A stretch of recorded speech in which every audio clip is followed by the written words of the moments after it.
You believe that the Constitution's the best document in political history? Greatest political document ever. There you go. Thank you. I want to know, how is it possible to believe that when it's based on racist principles? They describe indigenous peoples as merciless Indian savages. They don't describe African Americans as full people, and they don't even recognize other people of color and other minorities that we see today. So I just want to know how you think it's possible to believe that's such a great document we're Thank you founded for the upon. question. Where does it say that in the document? No, keep her. Where does it say that in the document? I'm sorry, what? Where does it say what you said in the actual document? I'm not entirely sure, It but... doesn't. No,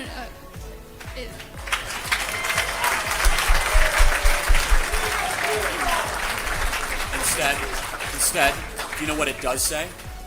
Provide for the general welfare of all people. I prefaced when I talked about the United States Constitution, you know what's amazing is the amendment process. I love the story of Thaddeus Stevens, who fought like hell to make sure that blacks could have the right to vote. I love the story of the Republican Party, which was founded in 1860 as an anti-slavery party.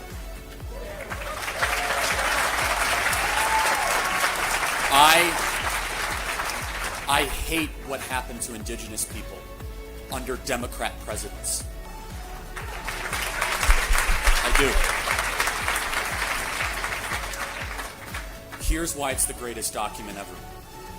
Is because in a land with so many different backgrounds and languages and cultures in this room, from all over the world, we can peacefully have a conversation while all that's protected simultaneously. While we can agree to disagree, we can have this conversation. What you said is nowhere in the founding documents at all. What you said is what some of the prejudices that was in the people of the founding fathers. This is called a logical fallacy. Tell me why the document is not correct. Don't tell me the sins of the authors. It's a big difference. I'll start off with my credentials since apparently they matter. Oh, they definitely don't matter. I'm an 8-year military veteran. I'm a college student. I'm a black woman, and I believe that white privilege exists. So we're going to start with that. Thank you for your service. And the reason why white privilege exists is because you guys refuse to acknowledge the history that put people in this position. You want to tell me that white privilege doesn't exist when white people had a upper hand for 250 years to develop generational wealth, and that black people didn't get the right to vote until the 60s, and you're going to tell me that white privilege doesn't exist? So, that sounds like it first exists. of all, there's a question I do want to ask, which I can't seem to get an answer. What can she not do in America that a white person can do? What opportunity? You served in the military. You've made good choices. You're getting rewarded for them. You're going to live in the American middle class.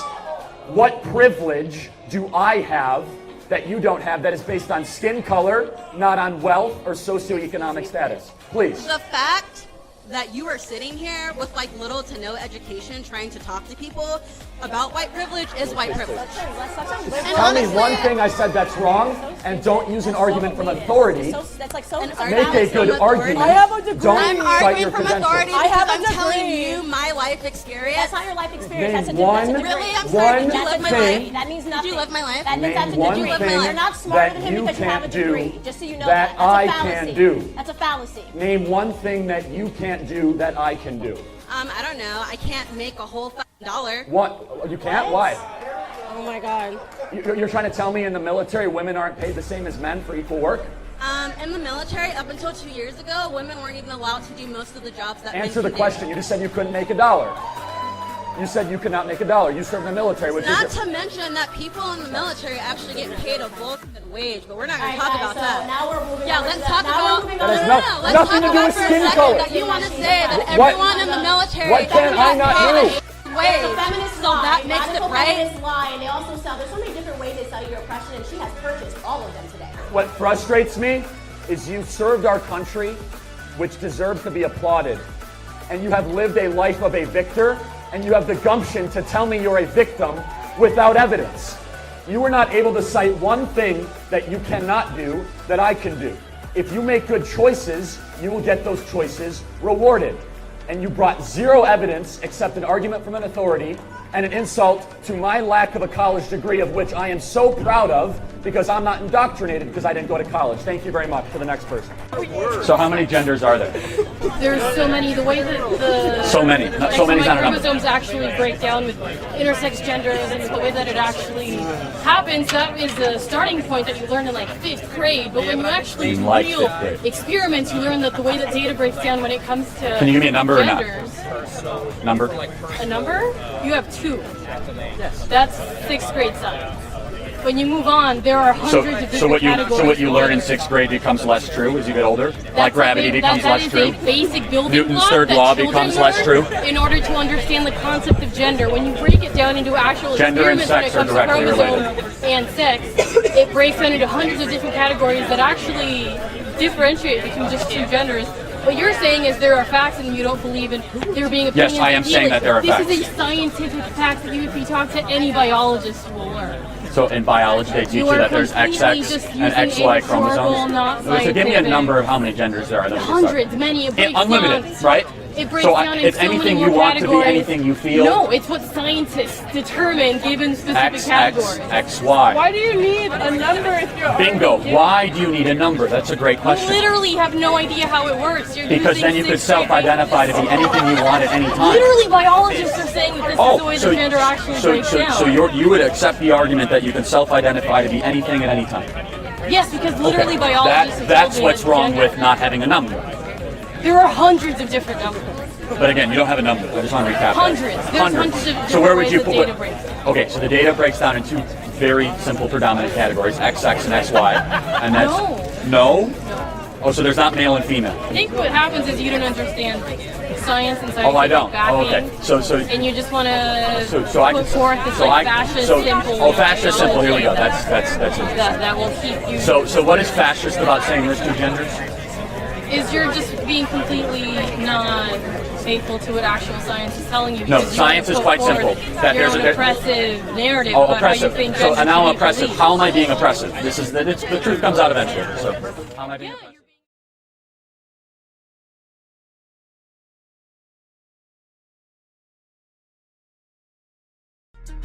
Welcome to Turning Point USA's proudly hosted 2021 event, the Gen Free Tour. Joining us on stage tonight, Charlie Kirk. We are proud to be here at San Jose State University. Let's get this started. Now, welcoming to the stage, Charlie Kirk.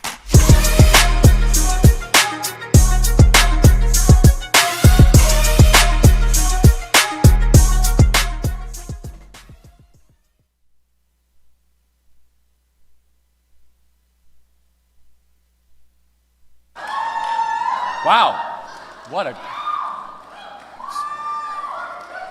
great turnout. You know, I was told California's all locked down and everything, and it's like freedom's alive here in the Bay Area, right? My goodness,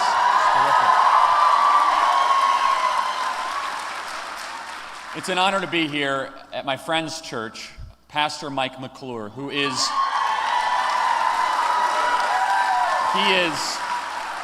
one of the most courageous pastors in America. And for those of you that have never been to this church before, you're watching online, and you don't know about Pastor Mike McClure, he opened his church in an act of boldness of his faith, and he has been attacked and smeared and persecuted by this local government at every turn, and he has refused to bend the knee to the secular government agencies. And I've gotten to know Mike and a lot of the other Calvary pastors across California. And for those of you that know Mike, he really believes that the Lord is in charge, the church is essential. And this was a testing moment for a lot of different churches in the last year. And it would have been very easy in this community, which is one of the least churched communities in all of America, to just shut down and just say, you know what? I'm going to go turn our church into a YouTube channel. But, I talked to Mike, and Mike said, Charlie, we're facing millions of dollars of fines. We're facing all these different pieces of backlash. By the way, if you're BLM Incorporated, you go burn down half a city, but you can't open the church. But he said all of that is worth it because we have brought hundreds of people to Christ because we have in-person church, not just the online stuff. And it's an incredible thing. And so we wanted to do an event here in the Bay Area, and as you heard the intro, San Jose State, really? Some of these were made months ago, and universities are tough to have events at. But what is a church? That's a great question, right? Well, a church should be a lot of different things, and it should also be what we're experiencing tonight. It's the ecclesia, as Christ said clearly in the scriptures, which means public square. What's happening in the community around me? How does my faith and the Word of God intersect? How does it communicate? What am I supposed to do about all the issues around me? And what better place to have an event like this than at a church? And I'm going to say this as lovingly as I can.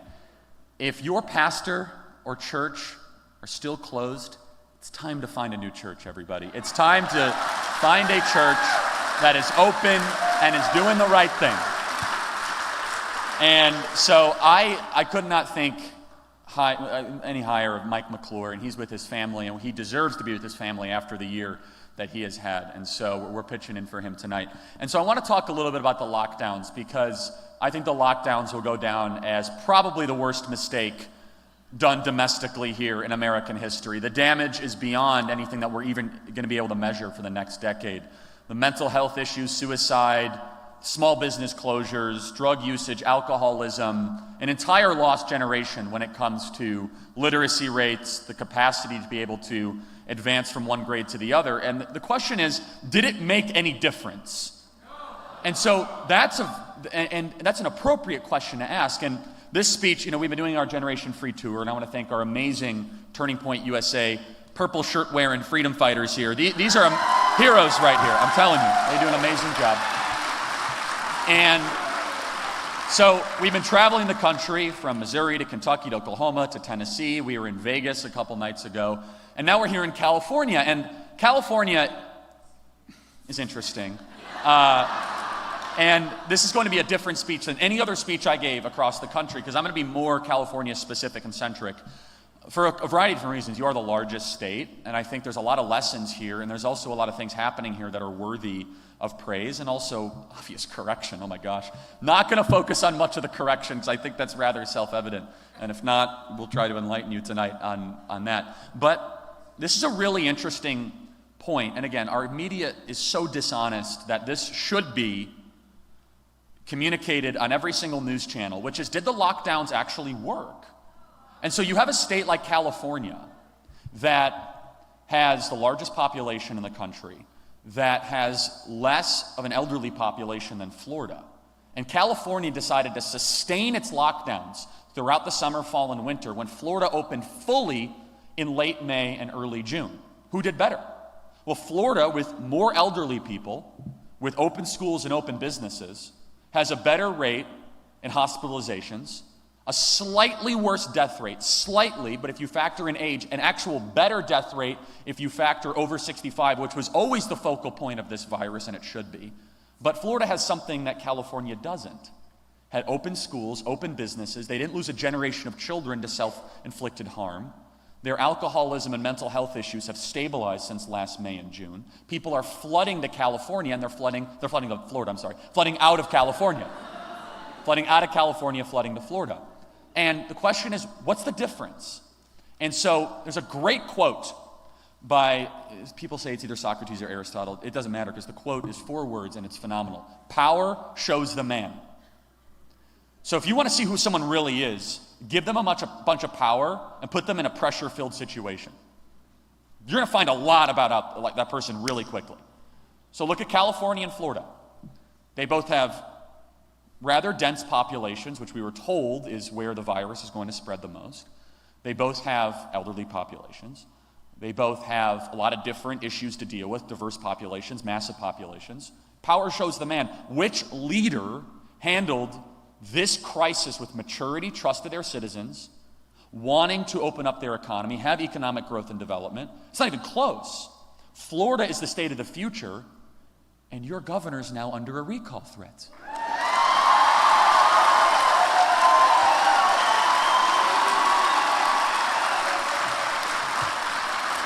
Now,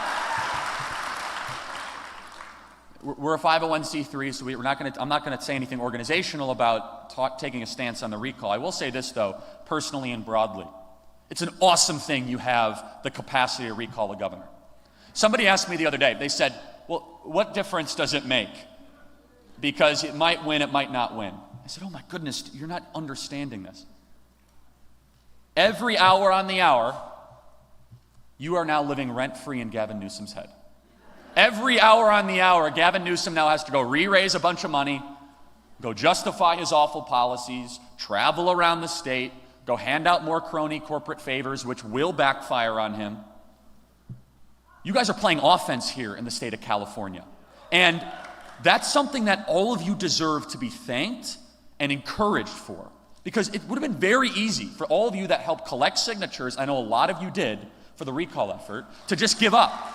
It would have been very easy for you just to say, you know what, we have no choice or no chance. So what makes the American system of government different is that our revolution was not about tea, it was not about taxes, it was about consent of the governed. Basically, you have no right to rule me unless I give you permission to do that. And so Governor Ron DeSantis understood this, and he said, okay, we know how this virus operates. We are going to focus our attention on elderly communities and senior citizens. We're going to open up the rest of the economy. And if you want to do something stupid, then you're going to have to pay a price for that. So we opened it up, and the success speaks for itself. And actually, in a strange turn of events, it turns out that certain communities had herd immunity, and they were able to actually better fight the virus by not having the lockdowns. Go figure. It's the exact opposite than what Dr. Anthony Fauci, who should have been fired a long time ago, by the way, and what he said.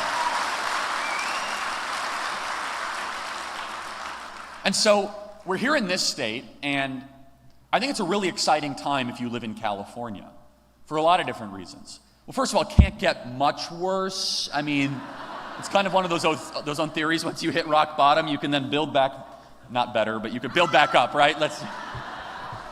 But it's also exciting because the left has controlled everything in this state. And the results speak for themselves.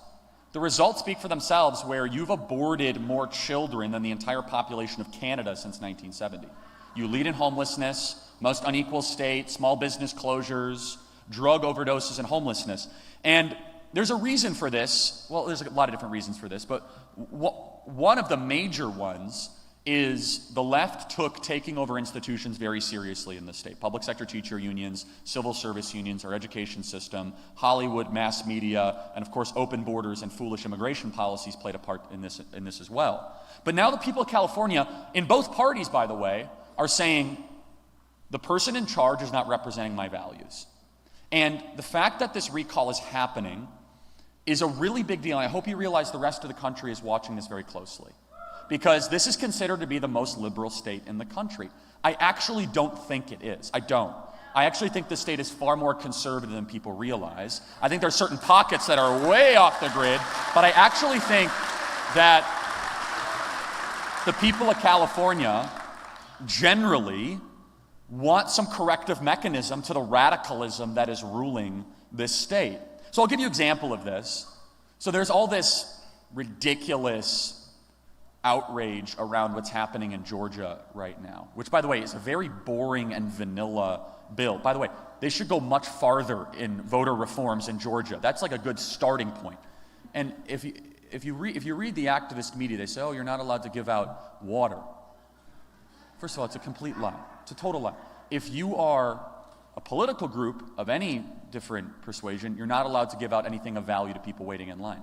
And by the way, just as a side note, I never knew voting was so dehydrating. Like this idea that it's so incredibly, but you could still, in the bill it says you can have water receptacles. President Joe Biden just lied pathologically about it. It shortens the primaries from 9 weeks to 5 weeks. And the big reform that they're most upset about is the fact that you have to prove who you are when you send in a mail-in absentee ballot. as if this is, in Joe Biden's own words, Jim Crow 2.0. That is his way to define it. And the reason they're doing this is very clear and very obvious, is that they know that if states start to reform their elections, and Georgia turns to Arizona, Pennsylvania, Michigan, Wisconsin, all of a sudden this mail-in deluge, which is their gateway to endless power, might actually be put in jeopardy. Because we do need to fix the way we do elections in our country. And we need to, they're completely broken. And so, you look at what, so in Georgia, there's outrage from Delta, Coca-Cola, Major League Baseball. I want all of you to try something for me. I want you to go to an Oakland A's game and try to get will call tickets and demand them and say that I will not show you my ID, it is racist. And get it on film. The first person who does this, by the way, at either the Giants game or whatever, send me the video, I will publicize it. No, get it on film of Major League Baseball enforcing Jim Crow 2.0 for will call tickets at the Oakland A's game. I want you to see, because of course it's ridiculous, right? Anyone here watching online, please go try to board a Delta flight or get through security without an ID. Film it, publicize it to the world. We all know exactly what I'm saying here, is that them requiring just to prove your identity when you send in a mail-in ballot. Of course it's not racist. It's the opposite of racist, because they're the racist to say that they don't think black people can get identification. Which, by the way, you can kind of turn one of their arguments upside down, which is they're big proponents of reparations. Happy to talk about that tonight if that interests anyone. It's kind of somewhat of I think a pretty simple topic. It's an awful idea there. That's the end of the topic.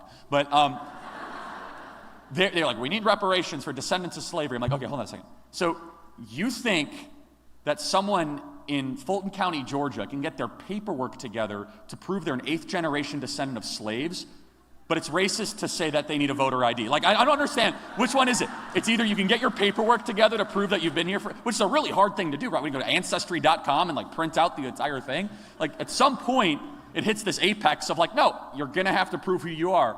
And there's so many things you can't do without a voter ID. We all know this. Voter ID is extremely popular in our country. Most people think it actually is already the law.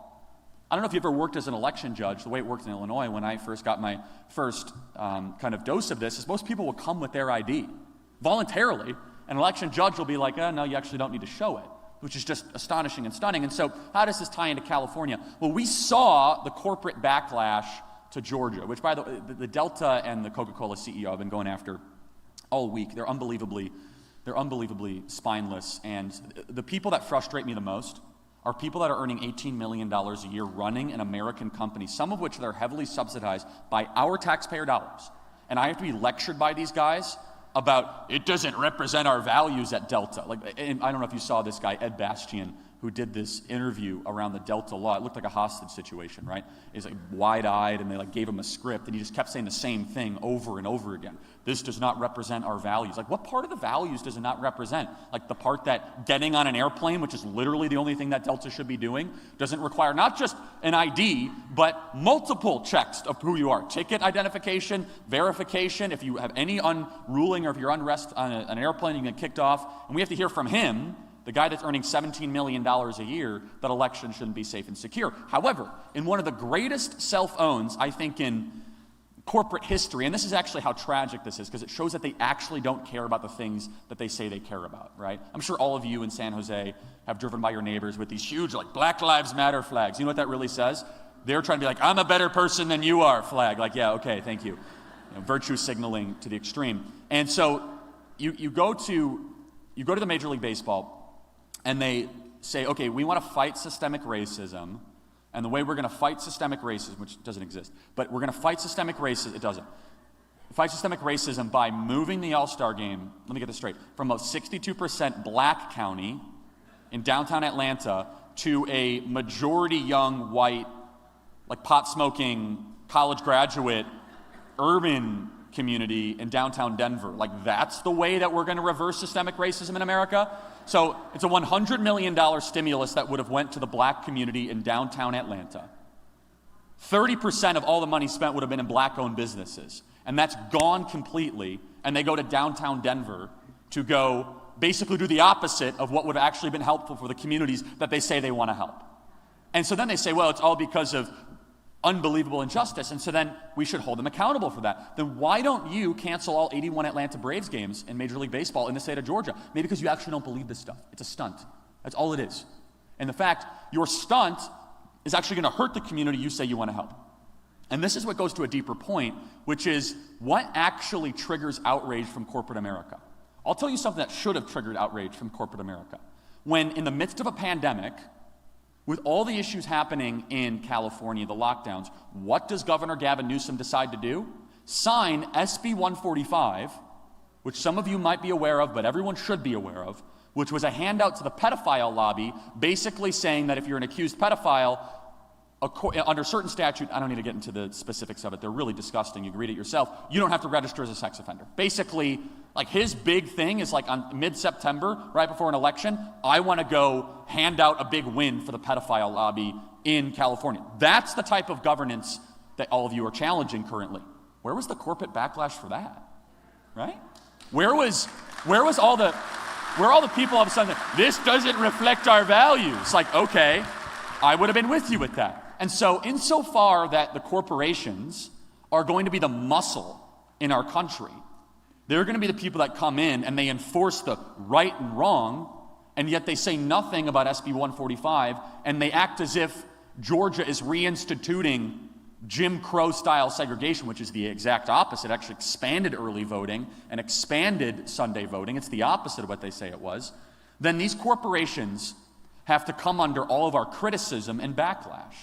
And I think that this is a tough thing for those of us that call ourselves conservatives to talk about. We've been leading on this for at least the last year amongst many other terrific people. Corporations are no longer our friends. So those of us on Team Right thought that the big companies would always share our values because we cut their corporate taxes and we always thought they would create jobs. Now these massive companies are basically the enforcement arm of the Democrat Party. They're acting like Democrat super PACs. And it's coming to a point where those of us that have a specific value system that is rather appealing to the rest of the country, might I add, and every time it's challenged, it's more than popular, then we have to do something against these corporations that are basically more powerful than our own government. And so it's actually fitting to be here in the San Jose area because we're within 20 square miles of a power source that is far more influential than our own government. You know exactly what I'm talking about. I'm talking about the tech companies. And I call them the masters of Menlo Park, and for good reason, because the power center in our country is no longer Washington, D.C. The people that actually set the rules of engagement in our country are right down the street. In fact, there might be some people in this room that work for those companies. And if you're a person with good values and you work in those companies, stay there and do your best to try to reform them as a quiet and silent dissident before they find you, because they will. Seriously, I'm not kidding. It's like a Soviet strategy, like keep your head down, try to infiltrate them. And it's true. Where these companies, and you know what I'm talking, I call it the Triangle of Tyranny in particular, Facebook, Google, and Twitter, they're all right here. They're right down the street. They have way too much power. And it's not that they have way too much power. That would be one thing. They're abusing the too much power they have. That's even worse. And so I'm a big fan, obviously, of the American founding. I'm a big believer in God-granted liberty, that our rights come from God, not from government. I'm a believer in the natural rights doctrine, and it's why our country was founded and how our country was founded. And out of the 56 signers of the Declaration of Independence, half of them seriously studied divinity in college or in their upbringing. These were Bible-believing, God-fearing people that founded our country. And you read the Federalist Papers and you read the founding documents, they feared tyranny. The entire Constitution was a framework that was written, first and foremost, to try to protect your naturally God-granted rights and not give rules for you. It's fascinating. Just give rules to the government. It's the exact opposite of what you would think you would do. So the founder said the biggest problem we're going to face is a small group of people with no check and balance against them, being able to do what they want to do however they want to do it, and we're going to have no say. So basically, they created a system that was really, really hard to mess up. Checks and balances, as far as you could see. They derived this from Montesquieu, amongst others. But the point is that if you go into the Federalist Papers, they feared a small group of people being able to suppress your first freedoms. How is that any different than what's happening with the tech companies right now? So I could make an argument of the spirit of the philosophical foundations of our country, that if you actually care about God-granted rights, you should support pushing back against these masters of Menlo Park. And so some people will say, oh, they're private companies. How many people? They're private companies. We have to let them do whatever they want. I think Clarence Thomas had an amazing piece on this a couple days ago. Clarence Thomas, one of the most amazing Supreme Court justices in American history. And if you want to hold somebody up as a true American success story, as a black American in our country, Clarence Thomas is beyond a great example. Interestingly enough, he's the one person that is missing from the African American History Museum. Isn't that interesting? It's because they don't consider him to be black. It's true. It's because, according to them, identity is only applicable if you're a leftist. Same reason why they call Candace Owens a white supremacist, right? Same reason why, it's true. The same, because you're actually not part of the identity group if you're a free thinker and you actually want to focus more on character and spirituality and less on skin color or melanin content. I'll get to that in a second. And so Clarence Thomas wrote recently on Monday, I think, Monday or Tuesday, that these are common carriers, that these companies connect point A to point B. They try to say that they are a platform, yet they act like publishers. I'll give you an example of this. There are private highways in our country that are built by private investors. For example, from downtown Gary, Indiana to downtown Chicago. Some of you that listen to our podcast have heard me give this example many times. Repetition is the soul of memory. So you'll be able to recite it better than I can, which is that if you want to drive from Gary, Indiana to downtown Chicago, it's called the Chicago Skyway. It's private-owned, private-public partnership. It's against the law to say that anyone is not allowed to ride on that expressway based on viewpoint, race, sexuality, gender. It's an open access highway. No matter who you are, you can ride on that highway. It's an interstate highway. Well, these are information highways. The same rules that we have that govern the transportation of human beings should be the same rules that govern the transportation of ideas. Open and accessible to all. There must be some form of equilibrium here, because what's currently happening is right down the street. It's funny, usually I'm talking about Menlo Park and I have to say thousands of miles away. Right down the street. I want you to envision this. There's two different types of tyranny in the country that can exist, that could shut up this gathering right here, okay? One could walk through the door from the San Jose Police Department and start arresting people. Now, if they started to do that, we could sue. We could say that, well, the First Amendment has a free expression clause and an establishment clause. We'd probably win those lawsuits. And at least we'd have our time in court. We'd have representation. What's the other way they could shut up this gathering? Well, they could say that anyone watching at home or online, you disappear. Now, what's our right of redress of grievance? Someone right down the street, literally 15 minutes away from here, sitting in an office cubicle right now, could press a button and every person watching online would lose the right to hear what I have to say. Like that. And there is no recourse. They'll say, oh, you violated our community standards. That's what they would say. That you violated these arbitrary rules. And there's a great quote from a Soviet dissident. It's exactly what we're living through right now. She said, you will know that tyranny is in America and growing quickly if what you do one day is good and correct, but can be held against you as bad and unacceptable the next day. Think about that. Because it's the constant changing of standards, which is you don't know if your actions are going to destroy your life a year from now. So, for example, they could go back into some video 2 years, they say, well, now all of a sudden it violated your community guidelines. Too much power in such a small group of people. So what do we do about it? Well, I get so fed up with some of these people that represent the Republican Party at times. It's just beyond frustrating. Maybe instead of cutting the corporate tax rate for Google, you should have held Google accountable for their anti-free speech policies and their monopolistic practices against the American people. That would have been probably a good use of time. And so,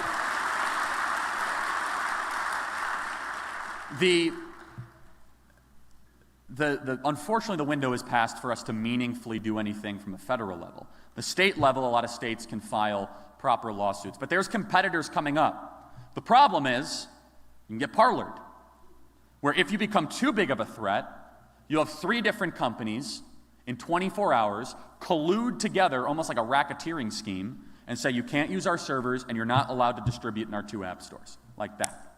I thought we were supposed to create a competitor. Just like that, they can make you disappear. There's a couple, there's rumble.com. I encourage you guys to check it out, rumble.com. It's a YouTube competitor.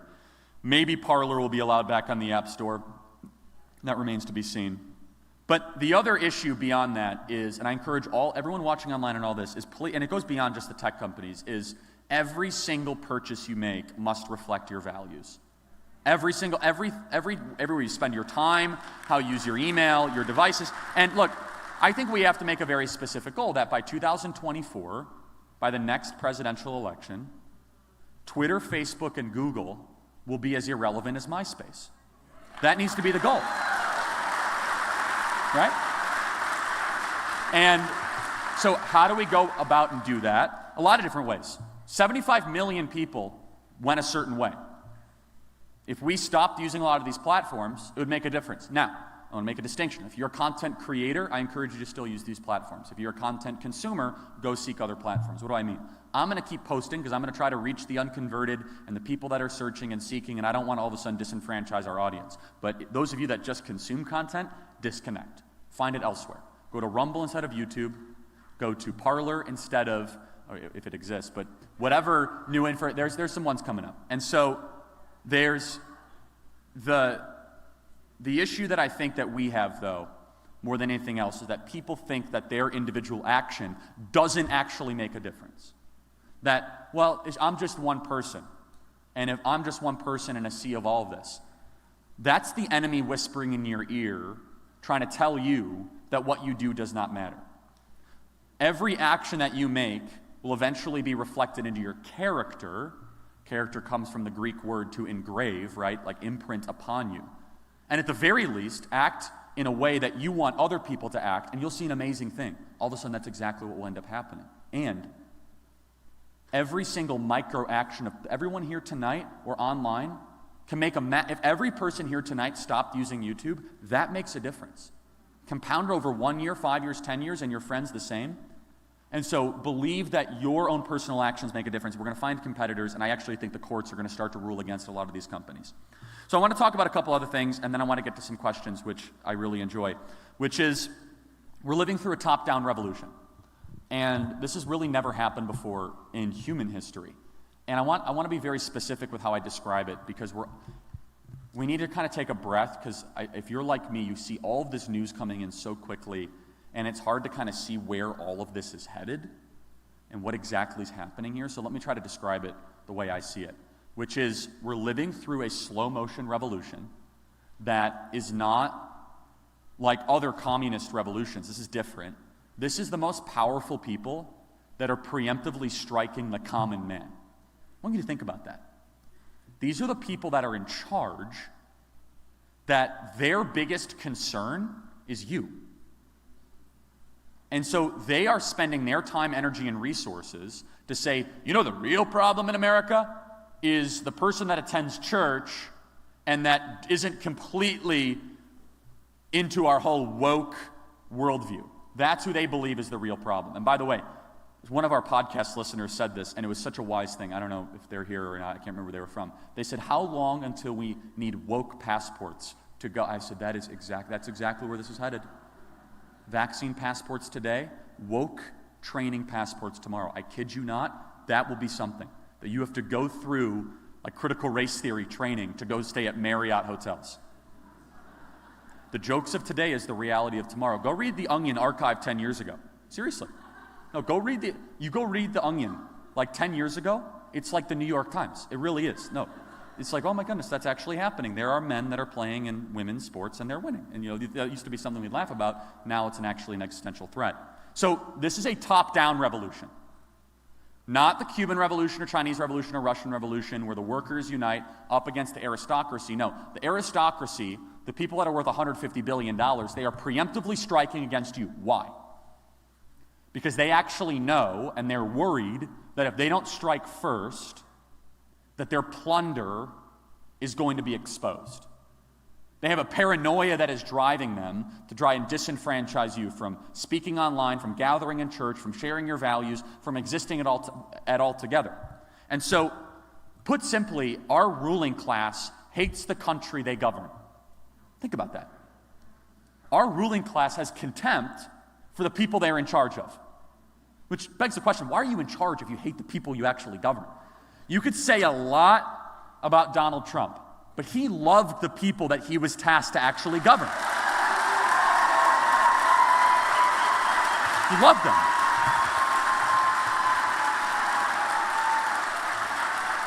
And you could see it in everything he did. He had respect for the common man. He cared about the muscular class. He didn't have this elitist, snobbish attitude of looking down. It's even worse than elitism or snobbery, by the way. It's worse than that. It's best encapsulated in the deplorable comment, because that is just so perfect, the way it, in the context it was said and what it was, which is basically like, if you are not on my staff, and if you don't work for Facebook, Google, YouTube, or Roku, you're a bad person, and I'm going to govern you like that. And so they're preemptively striking the common man, and they're doing it in a variety of different ways. They're doing it in our school system in California now. I'm sure you've seen California teaching curriculum standards. It's technically optional, but it's in the standards to be taught to your kids. Do you guys know about this? Oh, that's good. But it's the Aztec god of child sacrifice, a chant that children across California are going to be taught. Now, it's really interesting because I grew up in a setting where I was always told that we want to keep religion out of schools.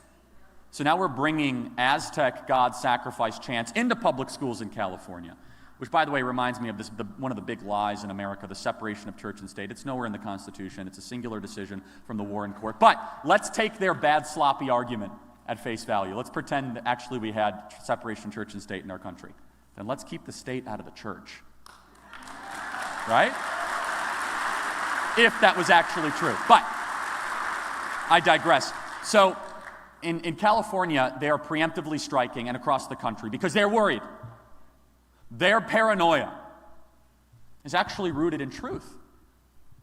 They see that there's a pressure cooker about to go off, where all of a sudden they're no longer going to be in power. We're decent people that want to rebuild families, solve the opioid crisis, actually fix immigration and secure our southern border, and take care of our fellow countrymen, challenge the college cartel, be able to speak online properly, increase church attendance, say something or do something about the unspeakable atrocity of 1 million abortions a year in our country, the idea that men can compete in women's sports just because they check a box differently. They are paranoid that if they don't strike first, then all of a sudden they're going to be out of power. But I'm here to tell you tonight, and this is why you're all here and what you're doing, and I'm going to give you 3 takeaways I think that California freedom lovers need to do even more of, is that this top-down revolution in our country is kind of what I call the great squeeze. So you have the most powerful people that fly around in their Gulfstream jets right down the street, most of them live in. And then you have the kind of the grievance class. And I'm going to say this as nicely as I can. The people that are always angry about something. You guys all know them, okay? And I honestly find that they find eternal salvation. I mean that non-kiddingly, because it's the only thing that could solve. And they've been trained at universities to constantly blame the system, not look inwardly, to play the victim, not understand what being a victor is. Instead of making themselves tougher, they want to shatter the world around them. You guys all know those types of people. A lot of them are, conveniently located not far from here in Berkeley. I've dealt with a lot of them. But you have the mobilized grievance class, and then you have the people in charge, the ruling class, that are trying to squeeze you. They're trying to squeeze what has always made America different, which is middle-class Americans that want a couple things. And it's best summarized in something that I call the American promise, which is a promise that is made between the citizens and our rulers. And the promise is this: if I do the right thing over a period of time, I can live an above-average way of life, I can raise my children, I can go to church, my children can have a little bit better life than I can, and I can replicate and pass down my values, and my government is not going to be used against me to try to destroy my worldview. That's the American promise. And the great squeeze as it is, which is the bottom and the top, but it's mostly from the top down because they're funding it, right? George Soros is funding a lot of these efforts from the bottom up, is trying to silence every single person here. And they're doing it in a variety of different ways.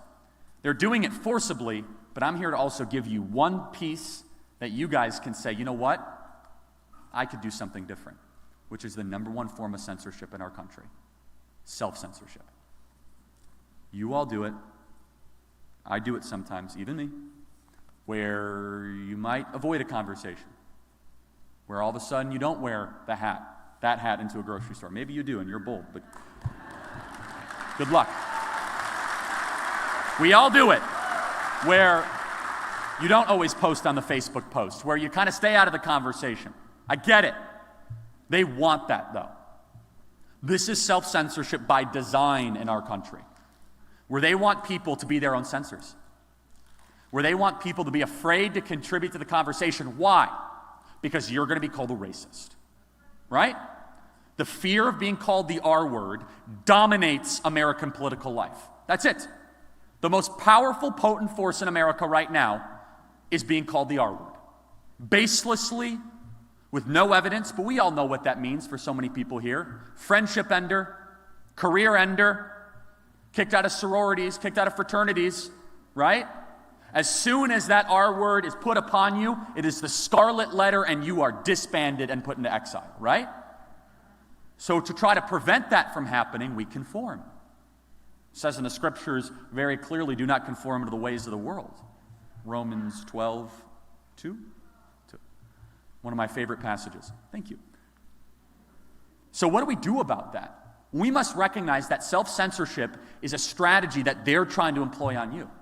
That's why events like this matter so much, where we send a statement like, not only are we not going to shut up, we're going to gather in bigger numbers than ever before in San Jose, California.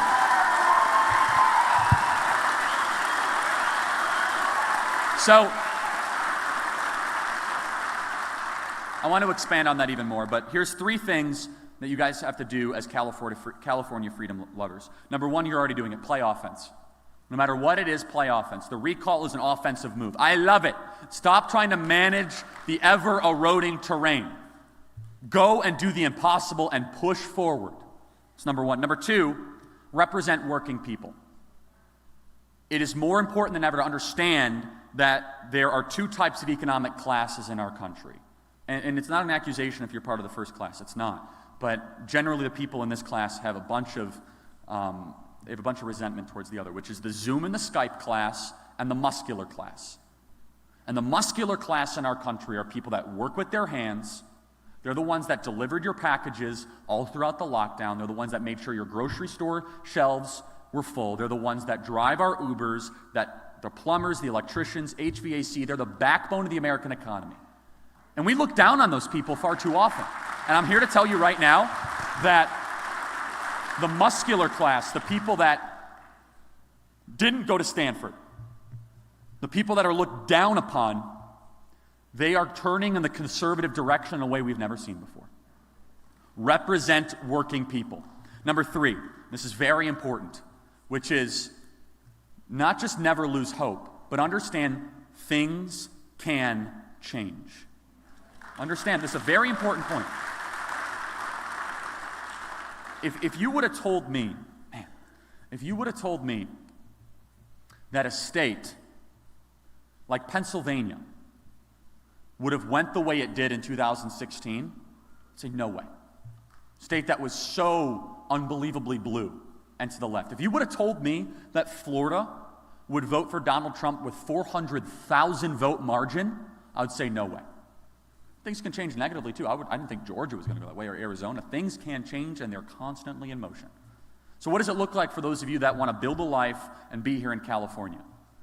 Well, it's incremental progress. It's the small victories will mean big victories. It's never losing hope and not giving up and understanding things can change, and that the working people of California are going to get fed up and want true representation. And playing offense is going to force that hand. And so I am the most inspired when I get to speak in California. And I'm going to compliment all of you. You guys are the most resilient, and yet eternally optimistic conservatives in the whole country. No, it really is amazing. And there is this spirit that we are not going to be crushed without giving it everything we possibly can. So I want to get to questions. I'll close with this point on this, though. People ask all the time. It's my least favorite question. So someone, if you ask it, I'll lovingly push back against it. Charlie, do you think we're going to win? My least favorite question. You know why? That's not what they're asking. No. They're not asking me to play Vegas odds maker. They're asking me this. They're just saying it differently. Can I give up? That's what they're asking me. The probability of victory is completely irrelevant to moral action. What is courage? So many young people can't answer that question because we don't teach courage anymore in our schools. Instead, we teach diversity, whatever that is. Courage is doing the right thing when you don't know how it's going to work out.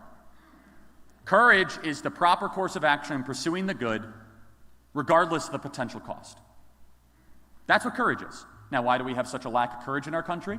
Well, because the best way to actually be able to communicate courage is show previously courageous people before you and say, that's a courageous person, act like him, like Winston Churchill, like George Washington, like George S. Patton, all the people that we're removing from our schools.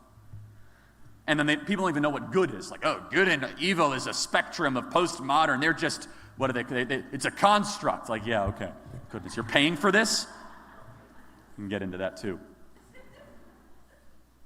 The time to do the correct thing is always right now. And don't allow yourself to play Vegas odds maker and hedge. Like, oh, the odds are tough.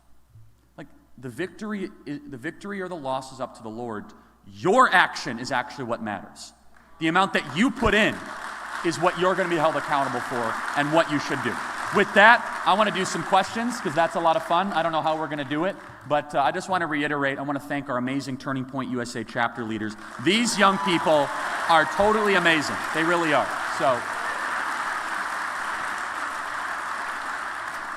So we're going to just form a line here, guys. We want to get to as many questions as possible. And so just raise your hand, please. And right here, just raise your hand so people can see you. There you go. No, just come and form a line, please. Yeah, okay. Thanks. Check, check. Cool. Yeah, you raise your hand. Yeah. Come here.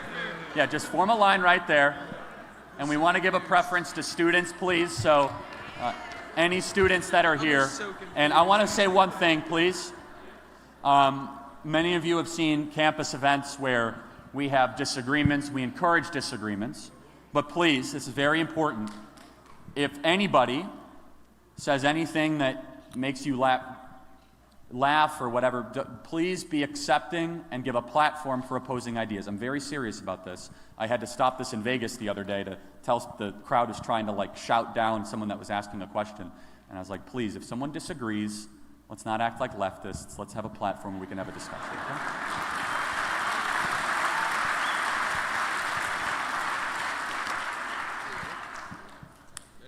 So hi, Charlie. First, I want to thank you for taking the time to come out to San Jose and making San Jose State part of your campus tour stop. Thank you.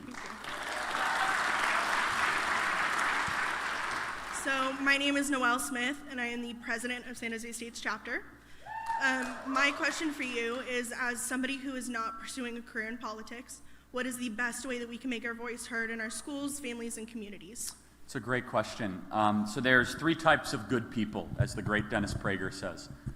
There are those that do nothing, the fighters, and the people that help the fighters. And so no matter what you do in your career, you don't have to go do the outward political thing, but you find ways in every action you make to at least help the fighters at the very least. So depending, what are you going to be studying, or what are you passionate about? What's your skill, I should say? I'm pursuing my career in speech pathology. Well, that's a really good, first of all, it's awesome and it's super needed. In fact, we know someone who's an unbelievable human being who's a speech pathologist. Understand, first from just a Christian perspective, everything's a ministry opportunity. And so Martin Luther famously said, the best way to spread the gospel, as if let's say you're a shoemaker, is not to put a cross into every shoe that you make. Instead, it's to show the grace, the mercy, the compassion of the gospel in your work and what you do. And the same I will say as a conservative. So let me say this, be unafraid to tell people what you believe and why you believe it. You will get judged, and there might be times that you might lose your job because of it. Not trying to scare you, it's just the way it is. But you'd be surprised that when you stand in the line, the Lord works in amazing ways. And I just want to just say that for anyone here. But here's what's going to happen. Every single person here has to realize that most people who consider themselves on the left, they know very few people who would self-describe as conservatives. And the reason that they're on the left sometimes is they have a stereotype of what that person is until they actually meet a human being that is the exact opposite of what they would have thought. Someone that is factual, someone that is calm, someone that hopefully respects their opinions and their right to say it.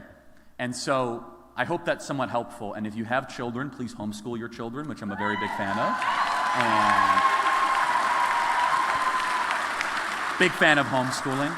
And awesome. And then also in your communities, I got a beautiful email. We're on about over 100 radio stations now, and we got an email from a listener in Chicago, which I know very well. I grew up there. And she said, Charlie, I was inspired by you. I got my whole family out to vote for a local community college election, Elgin Community College. And the pro-freedom, pro-American candidate who was fighting against critical race theory won by 8 votes. 8 votes. And so her family helped make the difference, never voted before in a provisional election, and that is the 4th largest community college district in Illinois, and that now is not going to have critical race theory taught in Elgin public schools. 8 votes, right? 8 votes. It's amazing. And so I just want to encourage you that every point of action matters, and no matter what you do, you're involved, whether it's publicly or behind the scenes. Thank you so much. Thank you. Hi, Charlie. My name is Garrett Evans. I am that homeschool kid. It's great. My question for you is, you talked about the woke passports and even going to masks. Do you see these things as like you can't buy or sell without them as pointing to the mark of the beast in Revelations? I don't comment on that. I leave that to pastors and theologians, perfectly honest. Some of the pastors I really respect have commented on it. I have no idea, to be honest. No, I don't. And I'm not going to say either way, because I'm not a pastor and not a theologian in that. So, thank you. Appreciate it. But I will say this, and if you get the vaccine, that's your own right. I've chosen not to get the vaccine, and I'm not. And I want to be very clear. If you're pro-vaccine and you get the vaccine, make that decision yourself. That's what liberty's about, but that's my decision on that. So I just wanted to clarify that for my own intents and purposes. Thank you.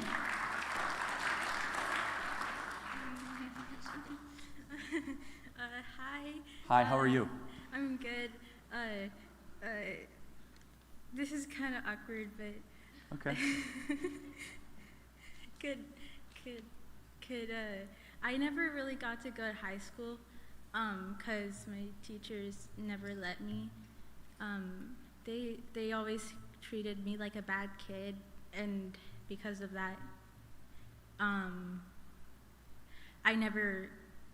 they always tried to label me as a bad kid, and I was hoping you could help me get into high school somehow, and I've been waiting to ask this for a few weeks. Well, first of all, what's your name? Christina. First, I'm very glad you came tonight, and I don't live here, but I will say this, you're at the right place, because somebody here tonight is going to be able to hear your situation and help you tonight, and that's exactly what a church should do. So I'd like somebody here just to come say hello to Christina that might know something about local schools here, and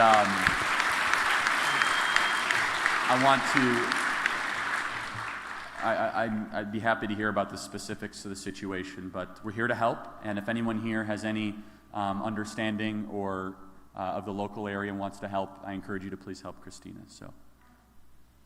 Also, it happens to a lot of kids actually, because I have special needs. Because the local schools all around California and in USA kind of just like to label like kind of don't help special ed kids. They kind of like, I don't know how to talk about it that well. Well, let me tell you this. First of all, you're a child of God, and you're loved here, and I want to thank you for drawing attention to this, and we want to help you. We really do. Okay? So thank you so much for being here tonight, and we're going to help you. Okay? Thank you so much. I got to get to the next question, but we're going to help you. Okay? Thank you so much. Hi, Charlie. Thanks so much for coming tonight. So my name is Jackie Coda, and the question that I have for you is, could you please speak to everyone about how important it is to get local? I've been very involved in my city council meetings this past year, and there's a portion of our city council meetings and board of supervisors and school board meetings that have a public comment section prior to the meetings starting. And you can make a public comment about anything, and that gets a lot of attention. So can you kind of speak about how important that is to actually join these meetings and make a public comment about whatever it is, so that your voices can be heard instead of griping about stuff on Facebook or whatever? Totally, yes. And so this is where the church should have a ministry for this. Just like you have a homeless ministry or a youth ministry or a marriage ministry, there should be a local involvement ministry. It's like, hey, we're going to meet at the church at 4 and pray, and we're going to drive over to the city council, and everyone's going to give 1 minute of public remarks, all 30 of us or all 50 of us.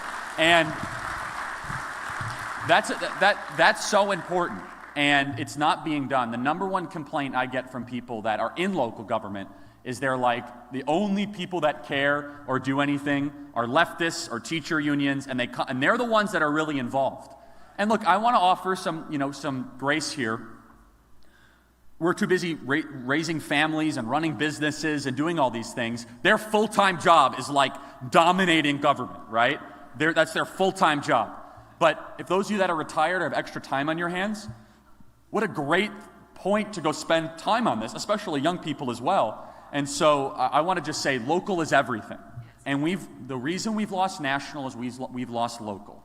And local politics is harder. You know why? You have to go turn to your neighbor and all of a sudden talk about politics.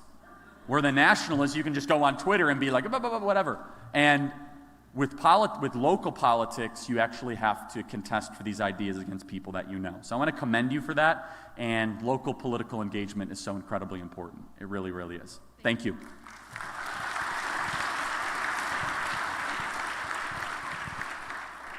Hey Charlie, my name's Caleb, and I kind of noticed you trashed my campus, University of California, earlier in your speech. That's okay. Berkeley or? Berkeley. Oh, Berkeley. Well, it deserves to be Not trashed, Stanford. but that's okay.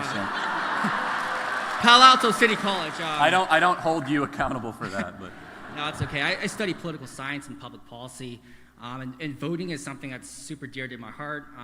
We just had a Voters' Choice Act, which revolutionized voting and how it's done in California, a couple of the counties.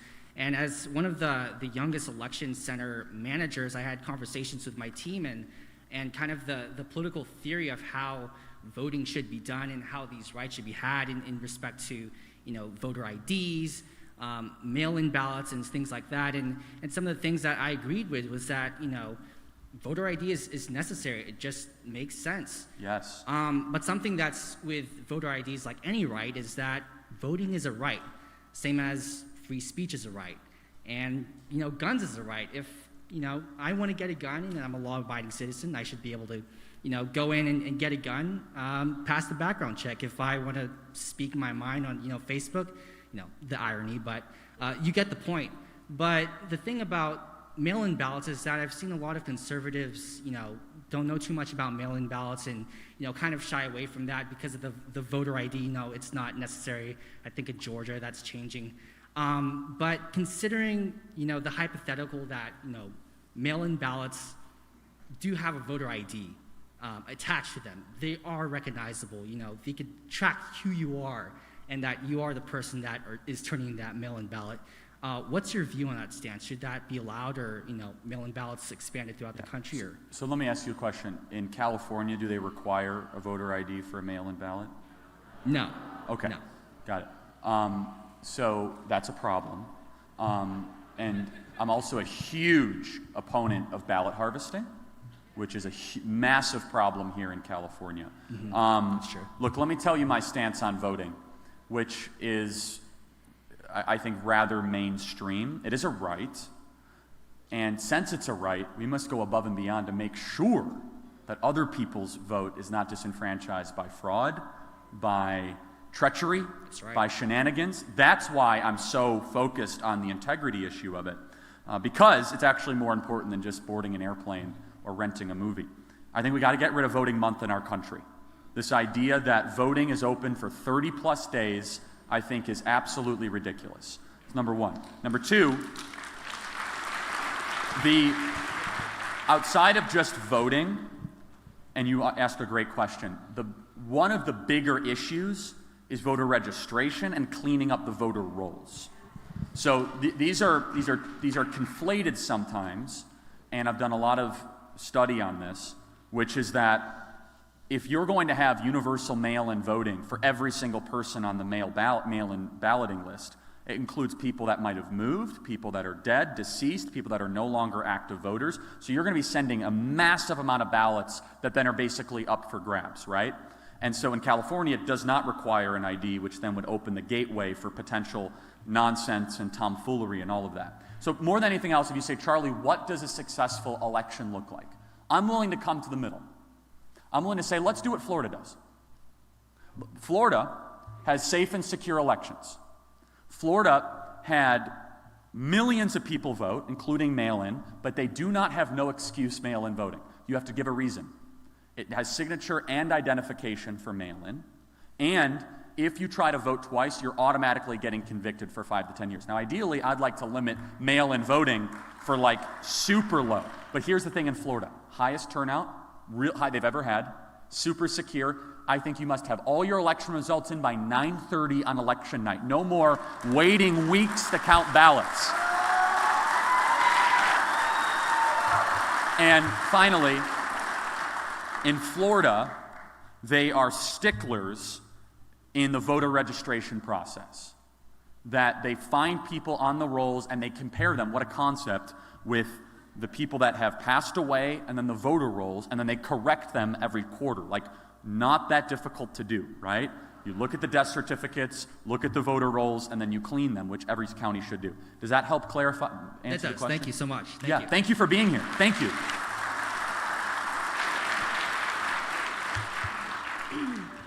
Hi, Charlie. My name is Melissa. I came with my adult daughter, Cheyenne. She's back there. Hi. She loves you so much. But I will keep this short. I actually have a request and not really a question. I don't know if you could do this. Okay. My son is in the Marine Corps. All right. And we try and make it a tradition whenever we encounter anyone that's someone that he respects and really admires. We try to get them to do a salute to service.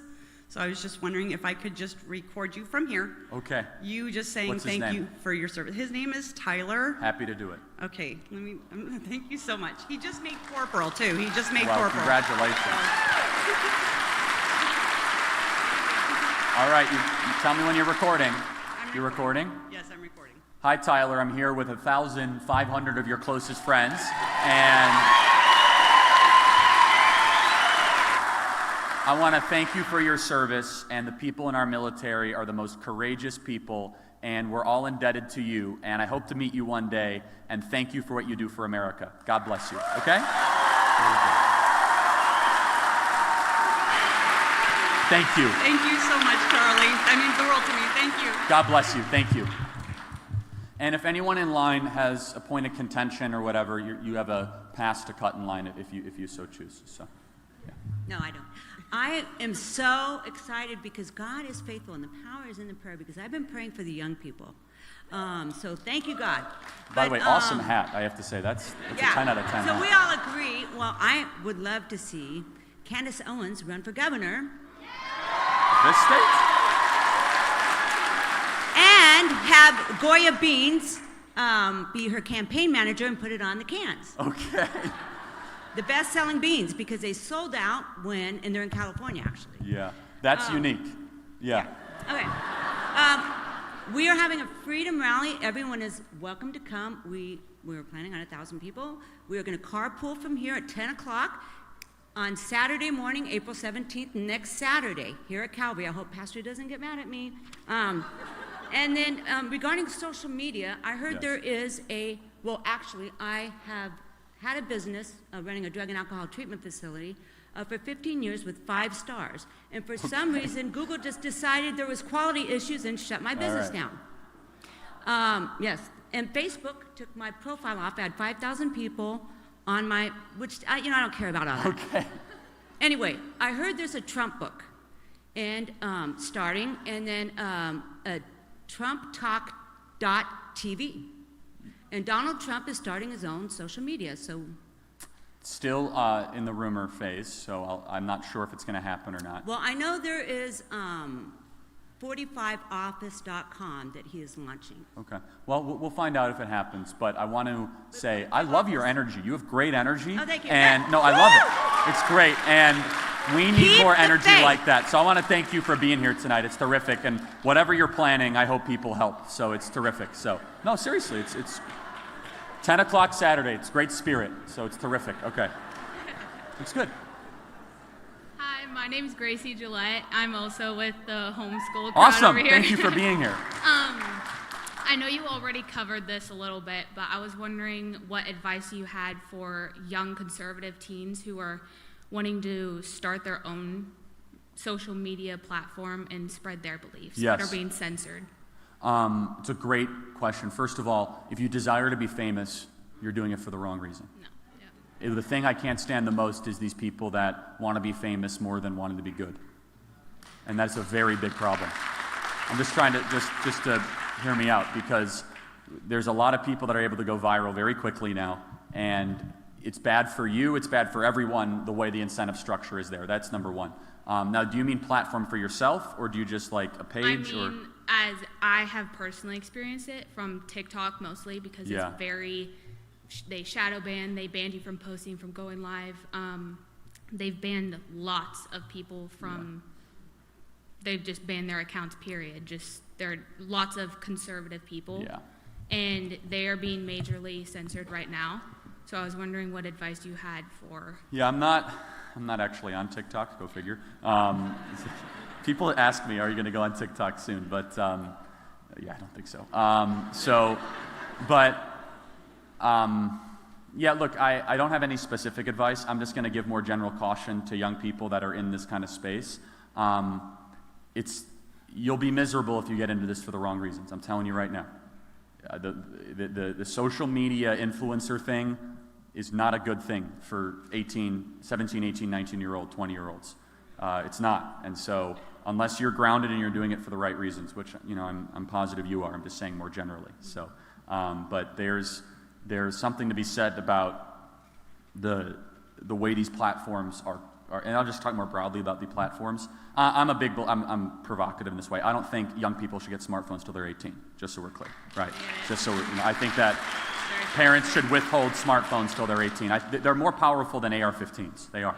No, it's true. These things are designed by bad people right down the street to chemically addict your children to these phones, and they reevaluate their well-being, their identity, who they are, and their decisions. Try to go sell your children more advertisements of things that don't matter and they don't need. One of the greatest blessings that I had, again, I'm not talking about you in particular, I'm just saying one of the things that I had growing up, which is an amazing thing, where the iPhone was not really popular till I was like 18 years old. It was kind of this like fringe thing. I thank God every day. It was this amazing thing. Did you know we went to high school and I had conversations with people? No, it was actually unbelievable. It was like 10 years ago. No, and I see these young people and their Snapchat and all this. I say, I'm so glad I didn't have any of that in high school. I say, what a robbery of youth we have done in our country. And I'm going to say this as parents, you got it. Like, if you think that's the best thing, and people say, well, I need to be able to call my kid in case of emergency, then go buy the Jitterbug. Okay, it's like on TV. It's like this big, right? Or it's like all my friends have one. Still, not a great thing. Anyway, again, I'm provocative on this for a reason, because it's destroying our humanity. Destroying our humanity. And if you guys go spend half a day, you know what's really interesting? You go meet the tech CEOs that built these mobile platforms, they don't let their own kids use them. Yeah. They don't let their own kids use the stuff that many of your children are using or young people are using. And if it feels chemically addictive, it is.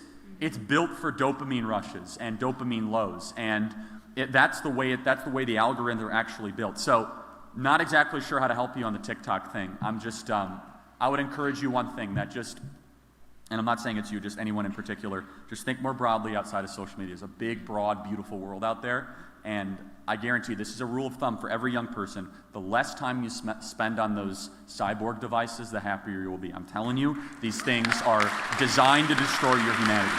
So, anyway, thank you. Sorry. Hi, I'm Josiah Christensen. I'm homeschooled. It's a great name, Josiah. My question is a question that's been bothering me for a while. I just can't figure out the answer. What do you think is a bigger threat to America, the Chinese Communist Party or the radical left? That's a great question. It's a good question, Josiah. What's the difference, right? Like, I mean, that would be the better question.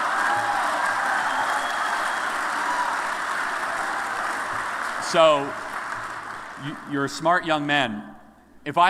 Here's a fun thought exercise. You're Xi Jinping. Who are you cheering for? Well, no. You own Hunter Biden, let's be very clear. So, amongst other people. So, no, but seriously, who are you cheering for? If you're Xi Jinping, you would fund BLM Incorporated. You would go fund all these groups. They're tearing America apart at its seams. And there's evidence to show that the CCP is in partnership with some of these organizations and these groups. But I will say this, it is the radical left. It is. If you made me choose, it is the radical left. The radical left gets some of their help from the Chinese Communist Party. America will fall from within. It will not fall externally for now. It will be an internal, quasi-suicidal decision where we just decide we no longer want to be great. We want to be comfortable. And as soon as that happens, we'll fall. And so I'll just say this, to kind of close the point. It's tougher to fight internal fights. It was easier when it was the walled-off evil Soviet Union halfway across the world, right? It's harder when it's your local university, your local high school, your local school board, your local corporation. That's a lot harder. It's a lot more difficult. And so I will say, I will say this, that you're thinking and things the right way, but China's cheering for the radical left every single day. Great question, Josiah. Thanks for being here tonight.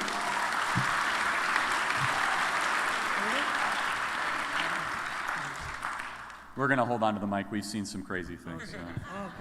I promise not to throw the microphone. That's okay. So speaking about USSR, former communist bloc, I lived half my life there. Wow. Not in the USSR, in Romania, Eastern Communist Bloc. Yeah. I tend to be practical for those reasons because I lived in a communist country. So one of the things that scares me about the conservative and libertarian circles, I don't know if anyone notices it, they're 100% intellectual. That's it. They write books, they give tours, they speak, they write more books, nothing ever happens. So in the meantime, the real enemy or the real challenge, I would say, in my opinion, is not the culture. We fight against real organizations, very well funded, very well organized, and many of them are not public. We don't know when they meet, when they make arrangements. So my point, I see the biggest problem with the conservatives is not that we're outnumbered. There's got to be at least 1 million of us in the Bay Area. How can you end up being disenfranchised and powerless when you have 1 million people? Yeah. So I see the biggest problem. It's not a speech. I want you to speak on this issue. Sure. I see the real problem, our inability as conservatives to look at each other, to cooperate, to create our own structures, to do stuff like that. That's a good point. Now, I love what you do. You're the best of the best. Dinesh, I love all these people. You guys are great. We need people to talk. But my question for you is, how do we move from talking and pointing to the fire to a place where we actually have an organization we can pass a bucket, do the... So I love the spirit of the question. If you allow me to tell you about a great organization called Turning Point USA. Let me tell you about what we're doing. So we have chapters all across the country, real chapters, real growth in terrain we otherwise didn't control. Infrastructure. We do daily shows. I do 2 podcasts a day. We're on radio stations. We have real events with real action points and real students that are doing real things. That's real infrastructure. That's not just idea circulation. That's activists that are doing things that are meaningful, and these young people are evidence of that. I love the spirit of your question, though. I wouldn't say it's 100% intellectual. I'd say it's mostly intellectual. I would agree with that. Because there are more and more people on the conservative side that are thinking of organizing and actually taking terrain and actually doing real things. Let me tell you why we don't do that well, because you asked that question, right?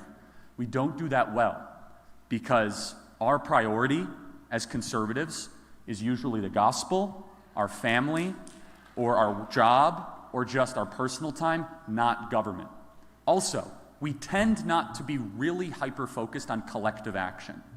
That's probably generally a good thing, right? It's kind of maybe our anti-collectivist impulse. We got to cut that out. And so the best moment of that for conservatives was in the 1980s when they united against the Soviet Union, an example you know very well. But it's not an easy thing because we now have to retrain 1 million people to now take something more seriously than they ever have in their entire life. But people want to be comfortable. They want other people to do it for them. And that's the tension point right now. That's the friction. And so I think you've identified that correctly. And we're trying to do that through an organizing standpoint every single day. But I can tell you that is not a mentality that is as widespread as it needs to be. So I completely sympathize with that. So thank you. Are you willing to help form a Beyond think tank organization that is, or I don't know what kind of opportunity? Me? People with solutions. Oh. People with solutions. Well, we're not a think tank. We're a battle tank, man. No, I understand. But if I agree. If I ask you, or if I ask any educated conservative or libertarians to point to think tanks, speakers, and so on, we have plenty of names. But but if I'm asking you, where is a place where people with solutions can find the funding, can find support, where they can actually start real practical organizations? And I even volunteer with the name, which will be Beyond Think Tank. Yeah. Would you be willing to help with that? Well, yeah, of course, absolutely. And we have a 501c4 that tries to do some of that. But you're identifying the right problem, which is there's hundreds of millions of dollars in the conservative libertarian universe that publishes books and does those sorts of things. And who's actually doing the tangible I can take action? back California for $50 million. Well, you think it's a good deal? It's about the price of 10 homes here in Menlo Park. I want to learn from you because that is bold. And no, it's good. No, I love it, and I want to get some other questions, but I agree with you. You can find me at the TPUSA table. Thank you. Spoken like a true freedom lover, a Soviet dissident. All right.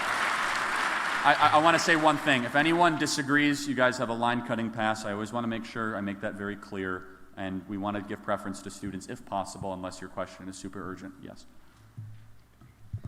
My name is Raul, and first I want to thank all these young people for putting this together for us. I really appreciate it. And I'd like to thank you for your time in coming to San Jose. I have a question. It's something I've been hearing for decades, and I want to know why it never happens, never gets off the ground. It's term limits and balanced budget amendment. I mean, I hear about Congress of the states. I hear politicians when they're running for office talk about it. I hear it in the community. And it would change, I think, a lot. We would not have Schumer, Pelosi, McConnell. I mean, go down the list. We would not be talking a $3 trillion infrastructure project that we cannot afford. Yeah. So I'm a supporter of term limits. The best argument against term limits is where we are right now, because California has term limits, and it actually really hasn't made much of a difference.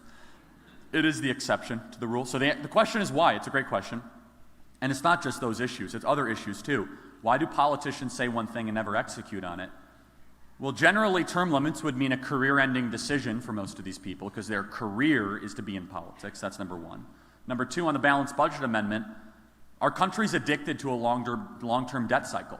We are addicted to cheap money and our ability to have fiat currency, to declare wars that we should not be involved in, to go prop up corporations that are failing, to be able to fund an unsustainable monetary system, quite honestly. And I can get into that if anyone's interested. I think it's not a talked about enough issue.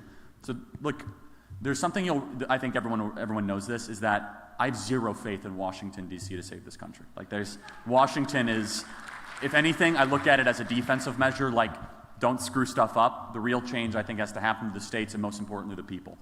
Because my faith in the American political class is next to nothing. And you know why they promise it is because it's popular. They run on term limits because people will go vote for that because they know it's actually probably going to work if it's actually implemented. But the balanced budget amendment is never going to happen. They have proposed certain ones, so they just have workarounds. They're like, oh, only if we have an emergency clause. Well, everything's an emergency in D.C. the last 40 years, right? They go from one crisis to the other. So I love the spirit of the question. Term limits, I'm a huge fan of, but I could tell you that they're not going to happen on the federal level anytime soon. So. Yeah. Thank you. Well, thank you very much. Thanks. I'm Sven, and I'm from Minnesota.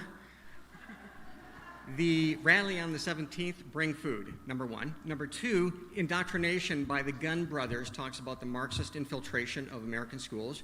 Available free, just come see me. My question for you, Charlie, thank you so much for being such a leader, is have you read the book People of the Lie by M. Scott Peck? Have I read that book? No.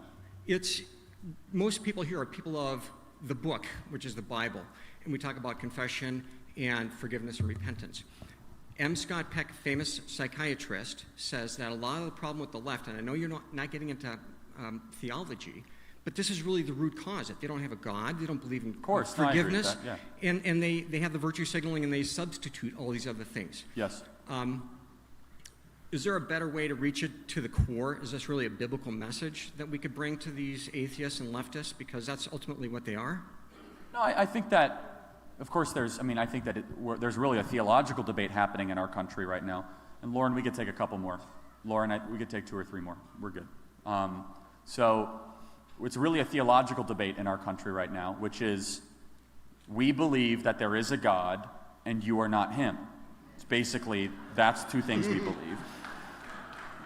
They don't believe that, and so they try to replace it. And I'm going to be very honest with you guys. Every time I come to San Jose, I feel a spiritual heaviness while I'm here, unlike any other place across the country, because I feel like people are trying to make themselves God here. And that's something I feel and I see in everything that they do around here. I don't know about the book you talk about, but I agree completely that the root of this is actually whether or not there's a creator and who is it. Thank you. Appreciate it. All right, I want to blitz through these questions as quickly as I can because I want to get to as many of them. Yes? Hi, my name's Angelica. Thanks for coming out. Thank you. I'm a molecular bio student at San Jose State. I can't say I enjoy it, especially when on the first day of your genetics class they ask you what your pronouns are. It's kind of weird. And then I guess my question to you is,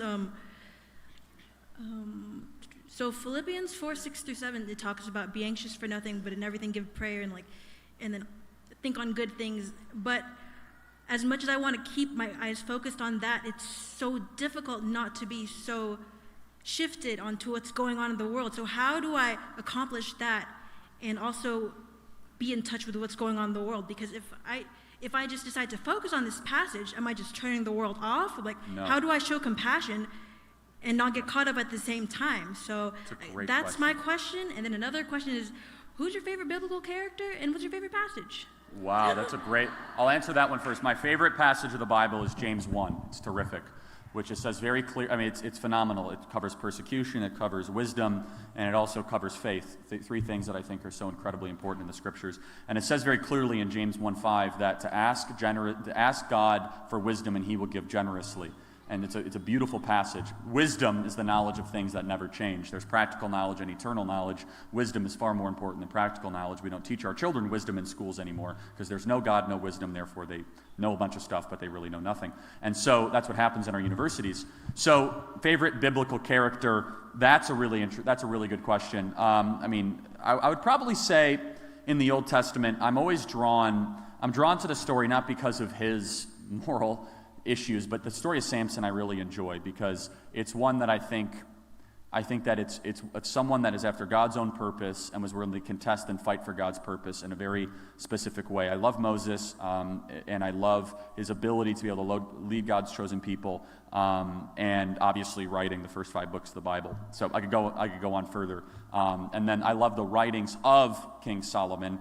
Not exactly a big fan in his his life choices later in life, which we can not exactly good. But Proverbs is one of my favorite books. So your question is about be anxious in nothing, right? So I would have to say this, and again, I'm not a pastor or theologian. I just can tell you how I interpret the scriptures. I believe very heavily that faith without works is dead, and that our awareness and involvement of what's going on is critical to the Christian walk. Now, we must understand that God is sovereign, God is in control, but also if we believe that we do not have a call to spread the gospel and be salt and light and everything, then I think that's an excuse. And I don't buy into that at all whatsoever. I will say this, though, that it says to be anxious in nothing because we are born new in Christ Jesus. And that's exactly right, that you should interpret everything that's going on in the news cycle through that prism, that you have eternal life, that you're just here temporarily. So that should give you comfort, and that should give you peace, right? And that should give you a point of understanding that I'm going to do everything I possibly can do, but for me personally, in Christ Jesus who died for us, then we have life eternal, and we have hope springs eternal, right? Paul does not want us to be eternally worried or nervous about every little turn of events. We should be involved and engaged and understand that Jesus is 100% grace and 100% truth. And so I hope that's somewhat helpful. And let me just say this for everyone here. We have a lot of different people here. The gospel of Jesus Christ is best summarized in 4 words, 3 words, 2 words, 1 word. And I could do this as quickly as possible. It's Jesus took my place in 4 words, 3 words, him for me, 2 words, substitutionary atonement, 1 word, grace. What is grace? Well, let's first go through what justice is. Justice is getting what you deserve. You stole something, you're going to jail, the judge says, that's it, you're done. Mercy is getting less of what you deserve. Stole something, go in front of a judge, and you get 6 months instead of 6 years. Grace is something totally different, and only the Christian faith offers grace, which is you go in front of a judge because you stole something, you're about to go to jail, and someone pops up, he says, no, I'll serve the prison sentence for him. That's grace. It's a sacrifice that was made for you so that you can live free. And I encourage everyone, if not already, to give your life to Jesus. It is the most incredible, renewing, important thing that every human being can do. And if there's ever any interest, I'm hardly a scholar on this, but people say that it's nothing more than a mythology. I'm happy to walk through the rational, logical case for the resurrection and for Christ's testimony and what his life and what he did, if there's interest in that. So I hope that somewhat helps summarize your question. Thank you. All right, we'll get to 1 or 2 more. So pick your best question. Hi, Charlie. Thank you for coming out tonight. Appreciate it. My name's Spencer. I'm the president of the Pepperdine College Republicans. Awesome. That's a long drive. Jeez. Well, right now we're all locked down, so up here for the semester. But it is historically a very conservative university. But recently I just wrote an article exposing my university for actually using student funds to push critical race theory. Unbelievable. They were giving out copies of Robin DiAngelo's White Fragility. Are you serious? Yes. Our student government and our student wellness advisory board, this is with student money at a historically Christian conservative university. Ridiculous. So my question is, what can students and parents do when this anti-white ideology of critical race theory is being used is being pushed on us by our institutions? First of all, you exposing it deserves praise. So thank you for doing that.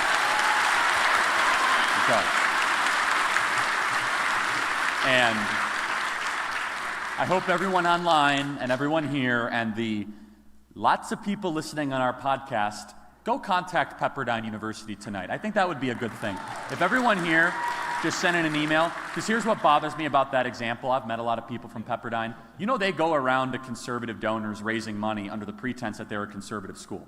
That's right. You know Absolutely. that? Yep. That a that's lot right. of the people that support Turning Point USA are asked for money. They say, Charlie, what do you think of Pepperdine? I say, I think they're fine. But they're lying to their donors, is what you're telling me. Right? Exactly. So you're trying to tell me that Pepperdine has Robin DiAngelo's book?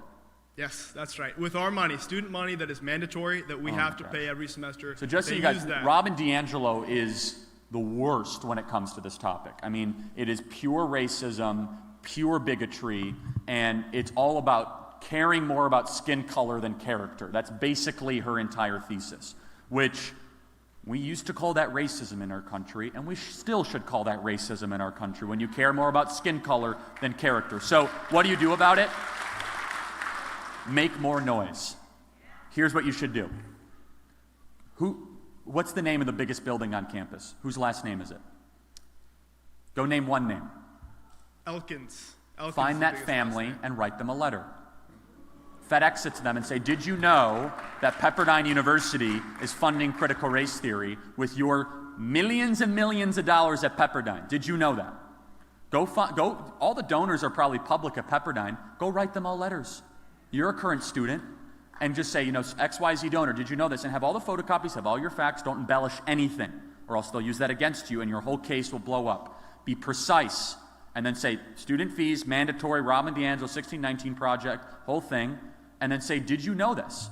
And then, I'm telling you right now, you'll start to see the impact you're making. These universities, the only way you can get to these universities is go mobilize the people that finance them. And that's a playbook for all of you guys. Go just find the names of the buildings.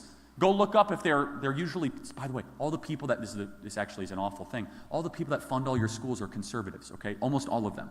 They voluntarily give their money away so that, their children can learn to hate the country. But no, it's true. But go find, because you know what? Most of these donors have no idea this is what's going on. No idea. So you're a current student, go find them and create more noise. Because what you just told me is unbelievable. Thank you. I appreciate it. Thank you very much, Charlie. Thank you. All right. Thank you. All right, we'll try to get to two more, but I don't want to keep people too late. Yes? Hello, my name is Mary Catherine. So I just had a question. Sorry, I'm trying to word it in my head. So there are places like Turning Point USA who I highly respect, and they go onto these college campuses that are highly liberal, and they change the culture. If I were to go to apply to college, I'm going to be in high school next year, but if I were to think about colleges... Speak super well. Thank you. By the way, how old are you? 14. Well, thank you for being here tonight. It's awesome. It's terrific.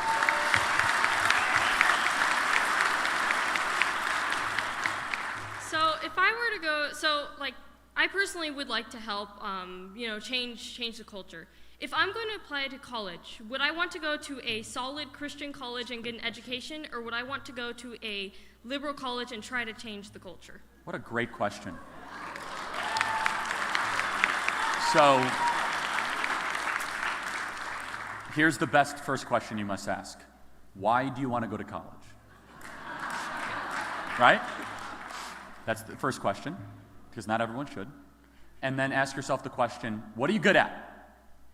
You guys don't ask that question very often, right? Instead, they're like, what's your passion? Dumbest question ever. Doesn't matter. It's completely irrelevant. Passions come later. Find your skill. Everyone's good at something. I could tell you things I'm good at and things I'm not good at. Find your skill, the passion will follow. Once you find your skill, then find the school. If that skill necessitates a certification, maybe it's a lawyer, maybe you're good at writing and you want to be a lawyer, maybe you're good at helping people and you want to be a nurse, maybe you're good at instructing, you want to be a teacher. Find a school at the highest level for the least amount of money that can graduate you the quickest, that can then not completely deteriorate your values and make you question everything that you know to be true. Thank you. Yeah, you bet. Thank you.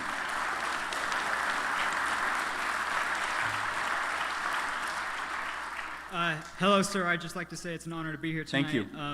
And I hate to end this on a bad note, but... Oh, is it a bad note? I didn't know them too well, but I found out today that a student at my school committed suicide. Oh, jeez.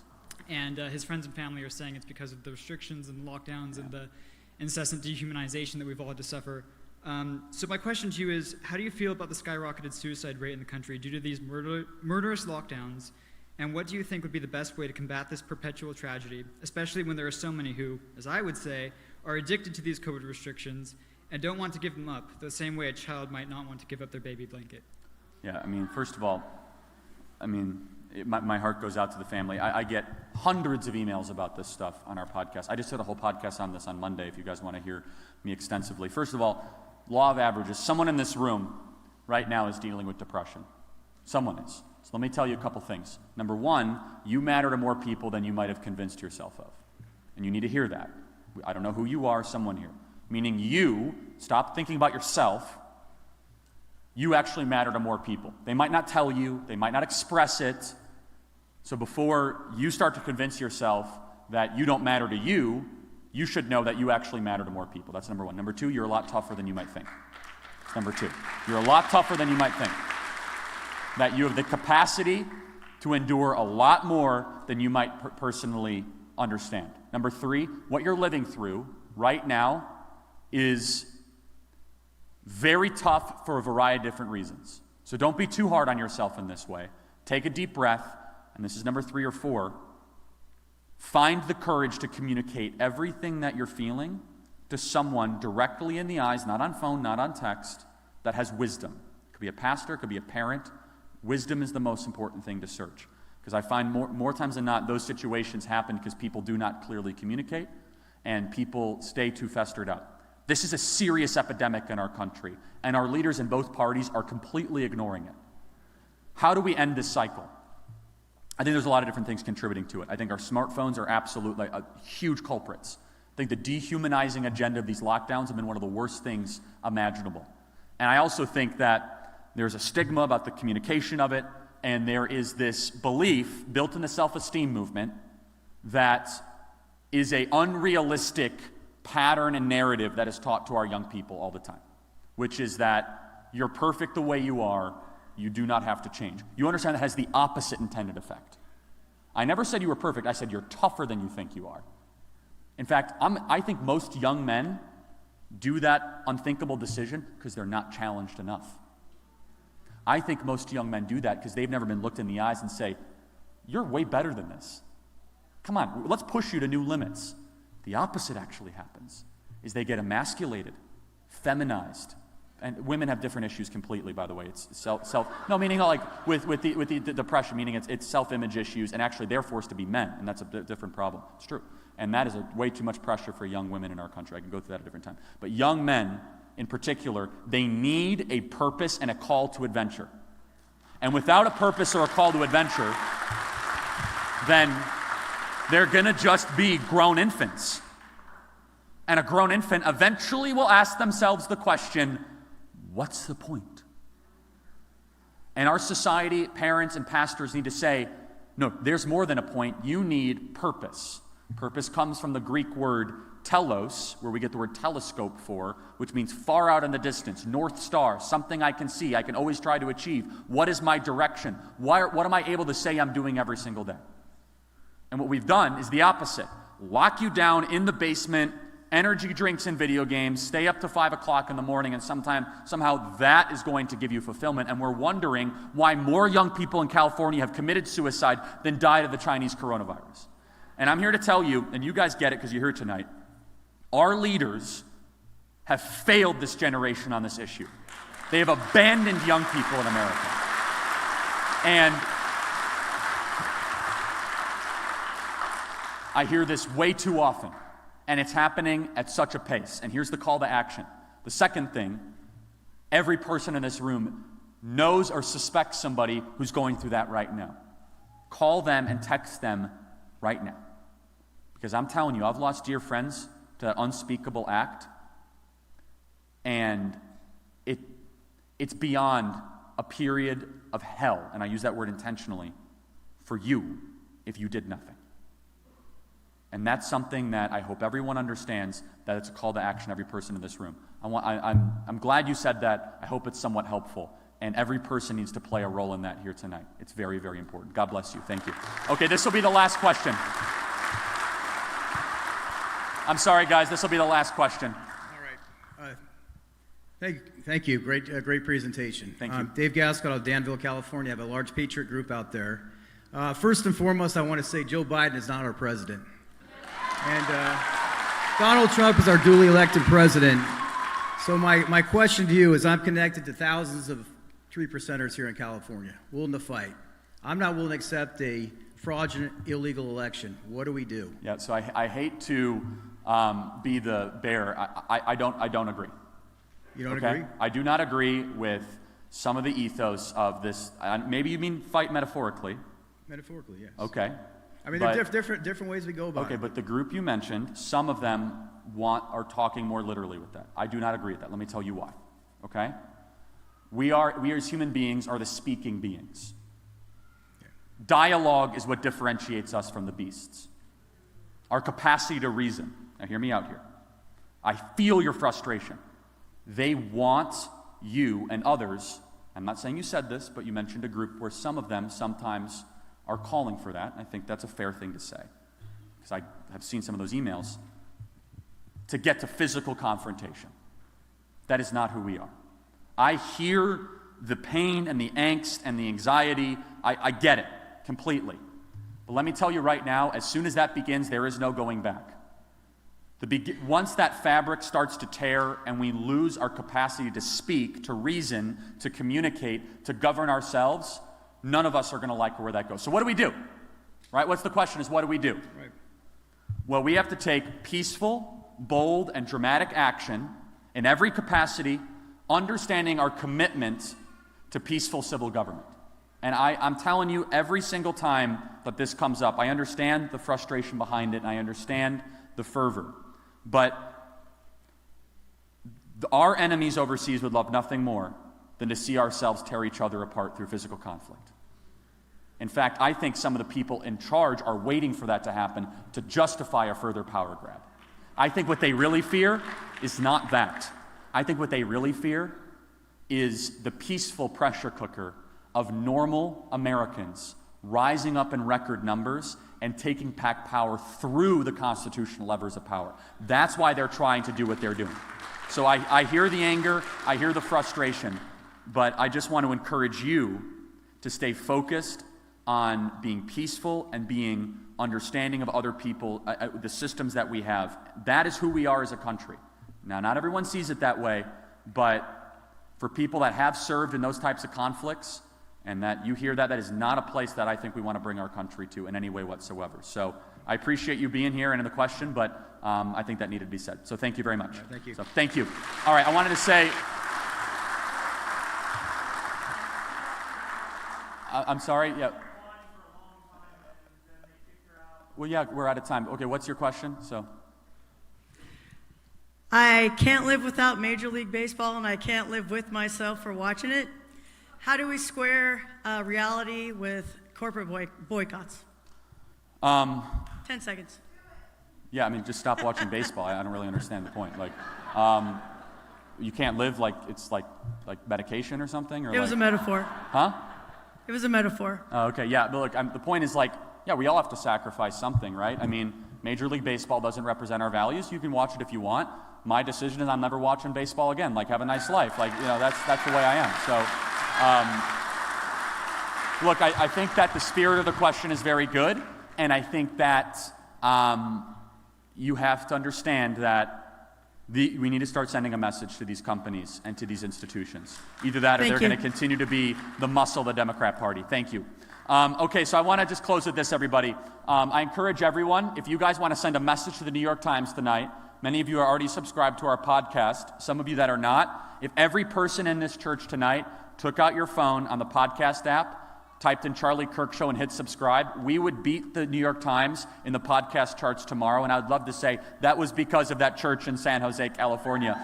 And it would be amazing. So please consider doing that. If everyone did that with their phones, we do 2 podcasts a day and some amazing episodes. But let me end on this message. I have never been more optimistic about our future. I know that sounds, what are you talking about? What we are seeing is an amazing almost revival and awakening in America. The truth is on our side, everybody. And it is up for us to stand clearly and courageously. And tonight is a statement to the ruling class that we'll be locked down no longer, that we will be silent no longer, and we are not going to take it anymore. And so I just want to tell all of you, thank you for your commitment. This state, I'm so inspired by California conservatives every single day. It's a truly incredible thing. And I want to end how I started. Mike McClure is an amazing American pastor. Support this man and support this church. And start local. Take back the city of which you are in. Believe our best days are ahead. Take education very seriously. Support your Turning Point USA groups.